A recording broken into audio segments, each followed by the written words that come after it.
So இந்த மாதிரி ஒரு கேள்வி வந்துச்சு அப்படின்னா இதை எப்படி சால்வ் பண்ணலாம் அப்படின்னு சொல்லிட்டு பார்க்கலாம்.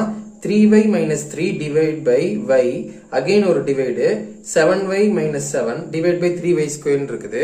ஃபர்ஸ்ட் இதை என்ன பண்ணலாம் அப்படின்னு பாருங்க.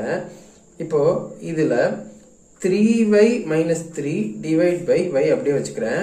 இந்த டிவைடை வந்து நான் மல்டிப்ளிகேஷனா மாத்துறேங்க. அப்போ மல்டிப்ளையா மாத்தினேன்னா இது தலைகீழா திருப்பி எழுதணும். ஸோ அப்போ 3y ஸ்கொயர் மேலே போயிடும், கீழே வந்து 7y minus 7 வந்துடும். இப்போ மேல இருக்கு, மேல பாருங்க 3y இருக்கு, இங்கேயும் 3 இருக்கு. ஸோ இதுல வந்து 3 காமனா எடுத்துடலாம்.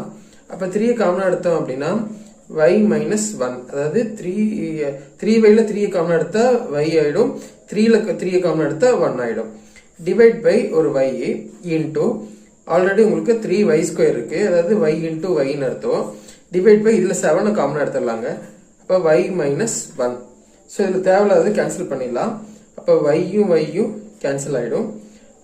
y minus 1 கேன்சல், அவ்வளவுதான். அப்ப ஃபைனலா எனக்கு என்ன இருக்கும் அப்படின்னா 3 3s are 9, y அப்படியே வந்துடும், டிவைட் பை 7. ஓகேங்களா? ஸோ இதான் இந்த கேள்வியோட ஆன்சர். பிடிச்சிருந்தா லைக் பண்ணுங்க, சப்ஸ்கிரைப் பண்ணுங்க. நன்றி.